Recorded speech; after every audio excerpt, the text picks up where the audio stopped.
Hey gang, I have a chess puzzle for you.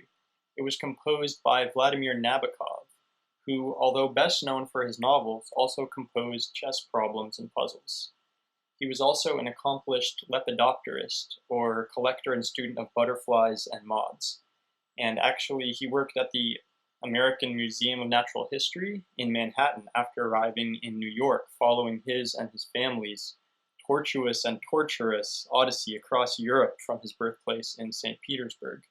His family's times and trials in Crimea, England, Berlin, Prague, and France are quite a saga and well worth checking out. Anyway, between his novels, lepidoptery, and chess problems, he was quite a polymath. Nabokov said that chess problems are the poetry of chess, believing that they, quote, demand from the composer the same virtues that characterize all worthwhile art: originality, invention, conciseness, harmony, complexity, and splendid insincerity, end quote. In fact, in illustration of this connection between chess problems and poetry, he published some of his puzzles alongside many of his poems in a volume called Poems and Problems from 1969, though in it the poems outnumber the problems 53 to 18. Okay, on to the puzzle before you. This is not one of Nabokov's more famous compositions, but I quite like it in its simplicity and elegance. One of my old college professors first showed it to me. In this problem, white is to move and mate in 3. See if you can solve it. I'll wait now so you have a chance to pause this video and take a crack at it.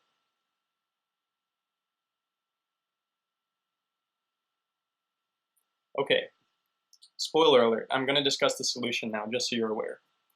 At first glance, you see that black's king is in the corner, and he has only a lone pawn shielding him from your rook, though that pawn is unguarded. Your king and g2 pawn are too far away from the black king to be of any use in a 3-move mating sequence. The pawn on e5 is just 3 squares from promotion, but as you only have 3 moves to give mate, it won't help since the black king could saunter into the middle of the board while you spend time promoting your pawn.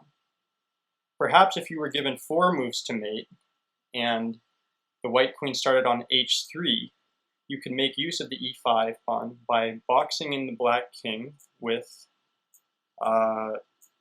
queen to d7, followed by advancing your pawn, while the black king marks time with e6, e7, and e8 equals queen or rook, which would be checkmate.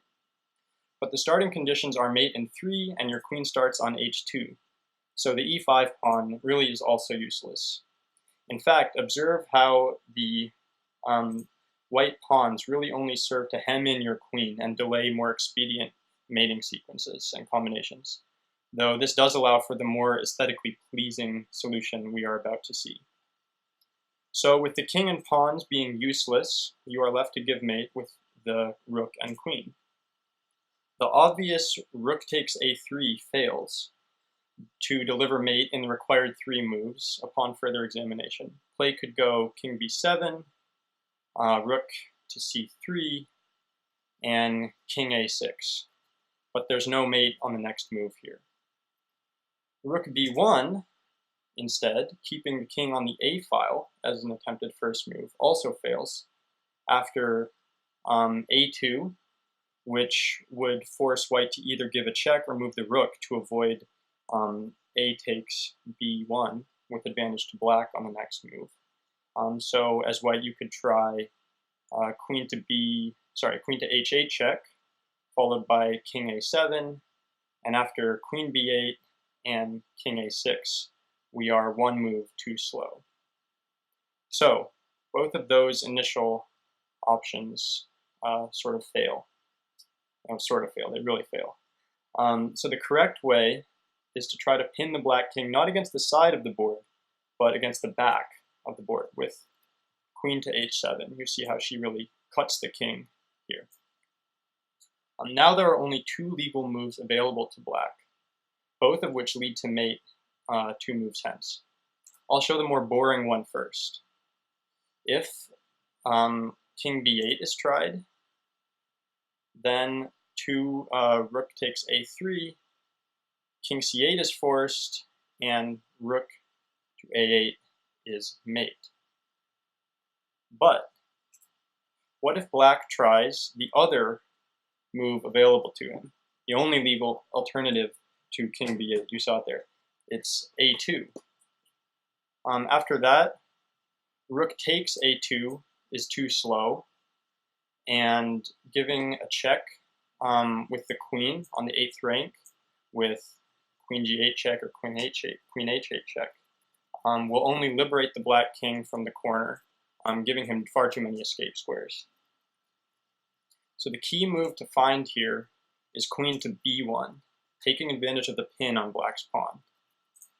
And now we see that king a7 is forced, and that rook takes a2 is mate on the next move. So that's it. It's a nice little puzzle, which happens to be composed by a giant of Russian literature. I like how it demonstrates the queen's power and range. She covers the whole board in this sequence, starting in one corner and doing jobs in two others, here and here, before giving mate with the rook. Queen b1 is a difficult move to find, since you tend to look around the area of the board right around your opponent's king when trying to solve a mating puzzle. But your heavy pieces are long range, and the queen on b1 exerts just as much influence over b8 and b7 as over b2. So that's it. Feel free to post any questions or thoughts below. Thanks very much for watching. And as the Russians say, до свидания.